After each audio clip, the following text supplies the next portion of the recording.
예, 안녕하십니까. 다들 이렇게 눈치채셨겠지만 저는 사실 윤석열 사건을 보면서 제 속마음은 윤석열이 해임이 됐으면 한다. 해임이 된 이후에 또 이 행정소송을 통해서 지난번에 서울행정법원의 그 가처분 신청에 대한 판결처럼 이 위법 부당한 부분, 이 징계위 부분을 잘못됐다라는 판결을 받아내고 그 이후에도 뭐 또 윤석열은 또 많은 탄압을 받게 되겠죠. 그렇게 해서 윤석열이 이제 총장의 옷을 벗게 될 테고, 윤석열이 직접 정치를 하든 하지 않든 어떤 형태로든 윤석열 현상을 통해서 문재인 정부의 독재를 견제하고 또 새로운 대안을 제시하고 국민들에게 희망을 주는 이런 길을 가기를 바랬습니다. 그래서 오는 15일 날 다시 또 윤석열 징계위가 열리지 않습니까? 그래서 거기에서는 이제 해임이 결정이 됐으면 좋겠다. 이렇게 생각을 하는데, 제가 보기엔 문재인 정부가 윤석열을 해임을 못 시킬 것 같아요. 이거 하나도 제대로 못할 것 같아요. 윤석열 해임도 하나 제대로 못할 것 같아요, 지금. 제대로 뭘 하는 게 없습니다. 이 대통령이 자기가 임명한 검찰총장도 하나 제대로 해임을 못 시킵니다. 정말 허술하게 짝이 없고요. 징계위를 통해서 해임하는 이 절차가. 또 하나는요, 윤석열 측의 그 대응이 제가 생각한 것보다 제가 잘 모르니까요. 훨씬 뛰어나다. 그 윤석열의 친구라고 하죠. 이완규 변호사를 중심으로, 물론 모두가 의논을 해서 결정을 하겠지만, 정말 잘 대응을 한다. 아주 훌륭한 변호사구나, 이런 생각이 듭니다. 왜 이런 말씀을 드리느냐면, 물론 모든 결정은 윤석열이 하겠죠. 근데 중이 제 머리 못 깎는다는 말 있지 않습니까?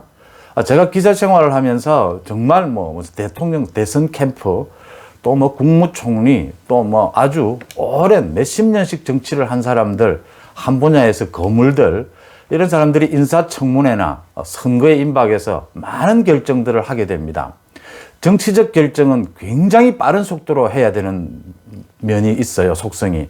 왜냐하면 요즘은 30분, 1시간 단위로 계속 이 언론 기사가 나가게 되고 여론이 바뀌기 때문에 결정을 그때그때 즉시 해야 합니다. 그런데 어마어마한 일들이 터지면 아시다시피 하루에도 수백 건에서 수천 건의 기사가 쏟아집니다. 자신에 대해서. 어마어마한 압력이죠. 여기에서 충고가 가능을 하려면 그 정치판, 그 상황에 대해서 거의 전문가적 수준이어야 한다. 경륜에 있어서. 그 다음 두 번째, 그 주인공인 본인에 대해서 거의 모든 것을 알고 있어야 이게 충고가 가능합니다. 그런데 대부분 그만한 경험과 그걸 갖춘 사람도 찾기 힘들고요. 두 번째, 또 주인공인 본인이 자기가 갖고 있는 모든 정보를 다 말해주지 않습니다. 그래서 인사청문회를 지켜보면 조국 경우를 봐도요, 왜 저렇게 대응하지라고 하는 부분들이 많이 생기는 겁니다. 정말 가까운 친구, 가까운 변호사, 가까운 대변인이라 하더라도 자기 얘기를 정말 이렇게 안 좋은 얘기는 다 털어놓을 수가 없는 법이거든요. 그런 점에서 지금 윤석열, 이완규 팀이라고 해야 하나요? 참 대응을 잘하고 있다. 오늘은 이 이완규 변호사가, 윤석열 변호사가 지난 10일의 징계위는 모두 무효다. 15일 징계위원회를 다시 구성해서 다시 해야 된다. 그 이유로 많이 나왔습니다. 지난 10일 그 많은 기피 신청을 다 무시했다. 그 다음 징계가 통보되고 난 이후에 징계위원회를 급조했다. 도대체 징계위원회를 7명으로 구성해야 하고 3명의 예비위원을 둬야 한다, 이렇게 법에 되어 있죠. 7명의 구성이 안 되면 예비위원으로 충원을 해야 하고, 또 새로운 사람이 생기면 예비위원으로 해서 또 징계위원으로 충원을 하고, 이렇게 해야 되는데 그 절차를 완전히 무시했다. 지금 이걸 행정정보 공개를 청구를 하겠대요. 공식적으로 또 요청을 하고. 그 다음 징계가 결정되고 난 다음에 징계위원회를 만들고 징계위원장을 선임을 하면 이게 불공정하다는 건 누구나가 알 수 있는 것 아닙니까? 그 정한중 위원장, 또 이용구 차관, 모두 그 이후에 들어온 사람들입니다. 이런 사람에 대해서 기피 신청을 받아들이지 않는다면 이 공정성은 너무 위반된다. 뭐 아무것도 법적인 경험이나 모르는 사람들이 들어도 맞는 말 아닙니까? 그 다음에 징계위 7명을 채 다 구성하지도 못하고 지금 정황을 살펴보건대 이 정보 공개해달라는 거예요. 징계위 7명 구성도 안 된 상태에서 지금 개최를 한 거라는 겁니다. 이 법규 위반이라는 거죠.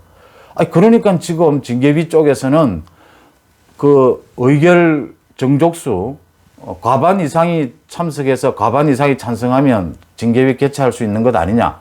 그 말은 맞습니다. 그런데 의결 정족수를 하기 이전에 징계위원회 7명을 구성해야 한다, 기본적으로. 그 중에서 이제 의결 정족수가 이렇게 참석을 해야 된다. 그 의결 정족수는 지금 4명 이상이 돼야 되죠. 그 규정은 위반했다는 거죠. 구성 7명이 과연 돼 있었느냐라는 부분입니다. 그 부분을 묻지 않았다라는 부분입니다.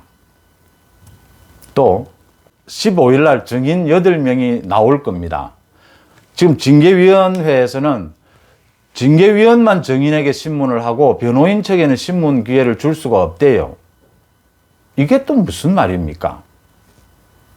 법관 징계위나 뭐 다른 징계위를 봐도 그렇게 할 수는 없답니다. 뭐 그렇게까지 보지 않더라도 상식적으로요. 자, 재판이 열리는데 증인이 나왔습니다. 벌을 주려고 하는 사람과 자신이 죄가 없다고 하는 사람 모두 다 그 증인에 대해서 물을 수 있어야죠. 그래야 공정하죠. 지금 재판에도 가면 증인이 나오면 검사 쪽에도 묻고 변호인 쪽에도 신문을 하죠. 왜 이런 상식을 안 지키려고 할까요? 변호인 측에서, 윤석열 측에서 그 증인에 대해서 물으면 불리한 거 투성이니까요. 다 드러날 거니까요. 그 다음, 지금 증인들이 안 나오려고 할 거예요. 지금 윤석열 쪽에, 그러니까 윤석열 주장이 옳다고 하는 증인들만 나오고 윤석열을 배제하고 잘라내기 위해서 나섰던 많은 사람들이 있지 않습니까? 이성윤이라든지 안 나오려고 하는 거예요. 윤석열 측의 신문이 오면. 자기들이 한 짓이 있으니까. 그 다음에 지금 후배들도 모두 사퇴하라. 당신들이 어떻게 해서 증인으로 나갈 수 있단 말이냐. 지금 당장 그 자리에 사퇴하라는 압력을 받고 있다는 것 아닙니까? 참 증인도 딱하게 됐다. 제가 지금 윤석열 징계위원회를 걱정하고 있는 겁니다. 윤석열을 걱정하는 게 아니고 하도 딱해서 지금 드리는 말씀입니다. 또 하나 마지막입니다. 검찰총장 징계위원회가 열려서 이제 벌을 주려면 5가지가 있습니다. 해임, 면직, 정직, 감봉, 견책이 있는데 윤석열을 쫓아내려면 최소한 정직 이상은 돼야 됩니다. 정직은 1월, 1개월에서 6개월까지 할 수가 있는데 몇 개월이라도 하면 사실상 윤석열을 옷벗기는 것 아닙니까? 그런데 지금 여당에서 또 징계위에서 모두 지금 고민에 빠졌습니다. 2가지입니다.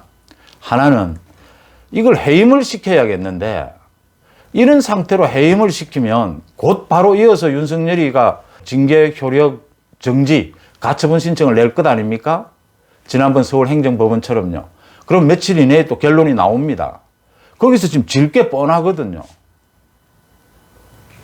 그러면 야, 해임하면 안 되겠다. 그러면 정직 몇 개월, 뭐 6개월까지 안 되더라도 정직 3개월이라도 하면 사실상 윤석열이를 쫓아내는 효과, 사표를 내게 하는 효과, 압박이 되지 않겠냐.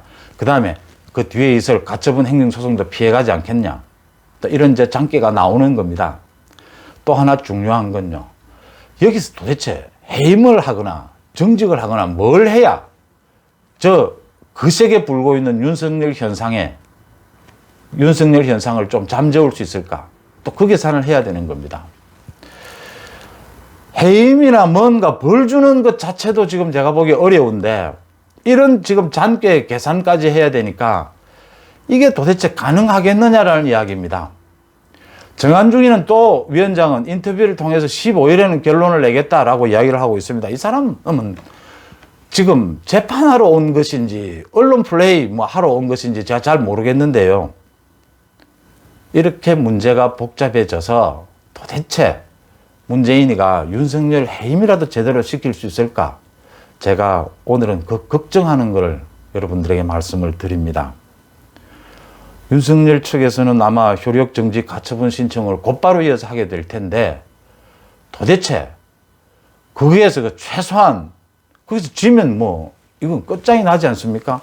이거 제가 보기엔요, 만약에 해임을 시켰는데 며칠 뒤에 효력 정지 가처분 신청이 받아들여져서 윤석열이 또 다시 복귀하면요, 이건 정권이 이제 문 닫아야 되는 상황 아닙니까? 제가 걱정이 돼서 하는 말씀입니다.